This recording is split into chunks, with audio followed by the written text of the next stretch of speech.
관상학에서는 광대뼈가 나와 있으면 배짱이 두둑하고 활동력이 있어서 사업을 하면 성공한다고 했습니다.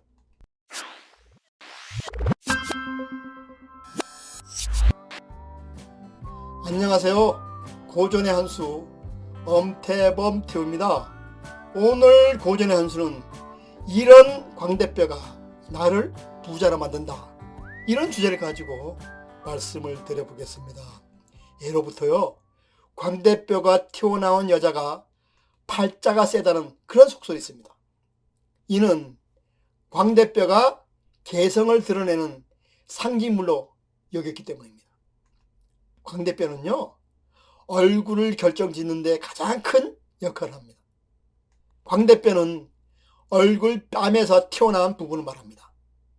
얼굴의 중앙의 자리에서 코를 감싸고 있으면서 코를 보조하는 역할을 합니다. 한국인이라면요, 누구나 어느 정도 광대뼈가 튀어나와 있습니다. 관상학에서는 광대뼈가 나와 있으면 배짱이 두둑하고 활동력이 있어서 사업을 하면 성공한다고 했습니다. 하지만 미학적인 측면에서 보았을 때는요, 광대뼈는 얼굴이 크게 보이게 할 뿐 아니라 억세 보이고 드센 이미지를 줄 수가 있어서 많은 사람들이 싫어합니다. 광대뼈가 크게 튀어나와 있으면 상당히 강한 인상을 주게 되거나 둔탁해 보이므로 고민이 되기 마련입니다. 반대로 광대뼈가 얼굴에 비해서 지나치게 작거나 낮으면 나이가 들어 보이고 약해 보입니다. 광대뼈가 적절하게 볼록 솟아 있으면요, 얼굴이 훨씬 볼륨감이 있고 입체적으로 느껴져 활력 있게 보입니다.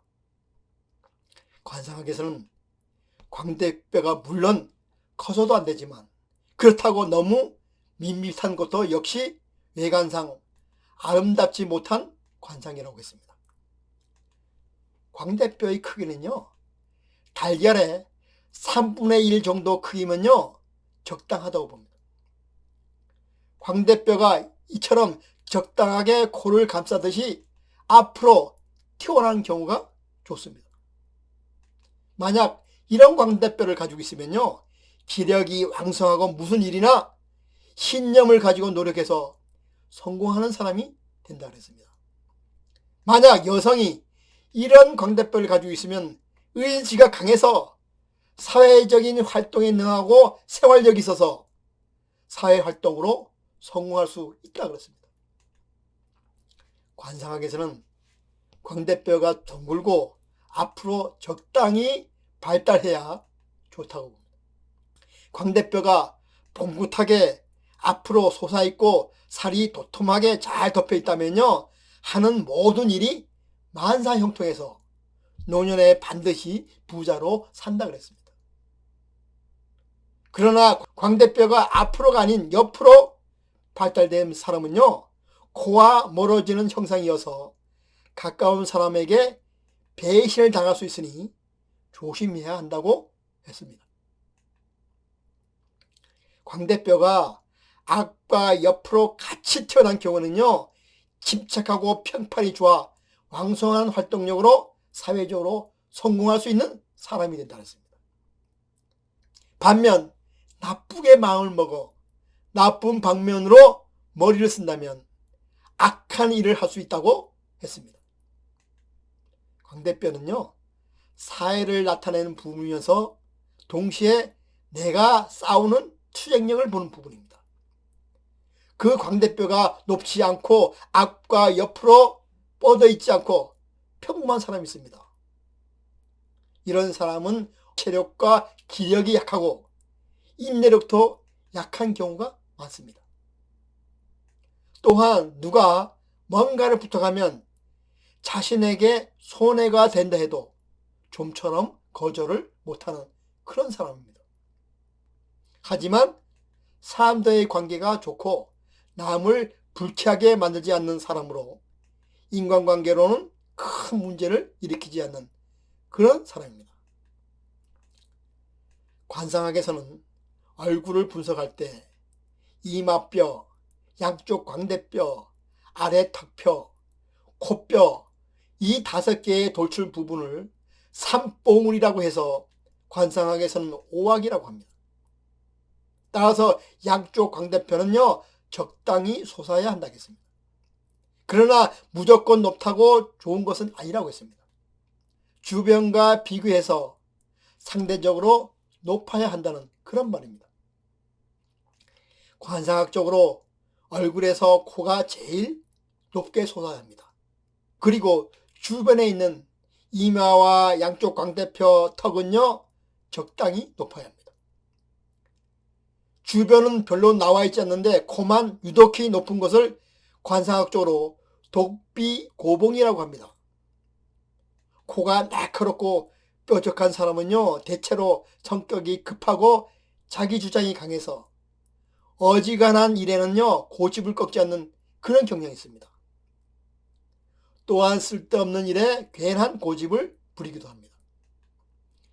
여성이 이런 뾰족한 코를 가지고 있으면요 이런저런 말이 많고 잔소리 또한 심한 편이라고 할 수 있습니다. 다시 말해 10중 8구 바가지를 습관적으로 긋는 그런 여성이라고 할 수 있습니다. 반대로 코가 낮은데 광대뼈가 너무 높은 것도 좋지 않습니다. 이런 사람은요 세심함이 부족하고 자기 주장이 너무 강하다고 했습니다. 오죽하면 광대뼈 나온 사람하고 토론하지 마라 이런 말이 나왔겠습니까? 여러분 오늘 방송 내용은 결론적으로 남성의 경우 광대뼈가 적당히 발달하면 배짱과 추진력이 있어서 사업이나 사회적으로 말년에 성공을 거둘 관성이라고 했습니다. 그러나 여성이 광대뼈가 크면 가정의 경제를 책임지고 가정을 꾸려나가는 그런 사람이 많습니다. 그래서 예전에 광대뼈가 큰 여성을 가리켜 성격이 강해서 팔자가 세다 이런 말도 나온 겁니다. 그러나 여성의 사회활동이 활발한 요즘은요 여성도 남성 못지않게 다양한 분야에서 활동을 해야 합니다. 따라서 광대뼈가 큰 여성이 사회적으로 성공하는 사례가 많이 늘어나고 있는 추세입니다. 관상에서는 광대뼈가 튀어나오려거든요. 이마와 턱이 다 같이 튀어나오면 균형을 이룬다고 해서 말년에 좋은 관상이라고 했습니다. 따라서 남녀 공이 광대뼈가 발달하더라도 이마와 코와 턱이 균형을 이룬다면 부자로 살 확률이 높다 그랬습니다. 불안 돈목이라는 말이 있습니다. 이 말은 태조 이성계와 무학대사간의 오간 말 중에서 나온 말입니다.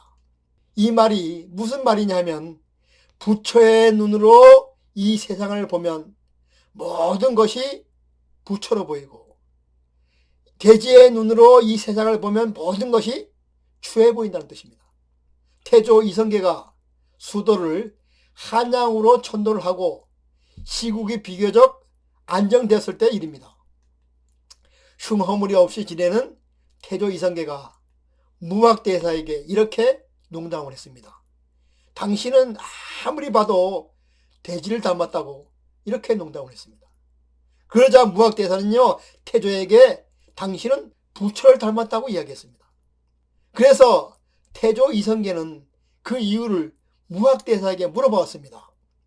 그러자 무학대사는 이 세상을 부처의 눈으로 보면 부처로 보이고 돼지의 눈으로 보면 돼지로 보일 뿐이다 이렇게 대답을 했습니다. 이는 사물을 보는 시각에 따라서 평가가 달라지므로 자기의 기준으로만 판단해서는 안 된다는 뜻을 함축하고 있습니다. 관상을 볼 때도 나의 관점에서 보는 게 아니라 상대방의 관점에서 볼 때 더 정확히 볼 수가 있습니다.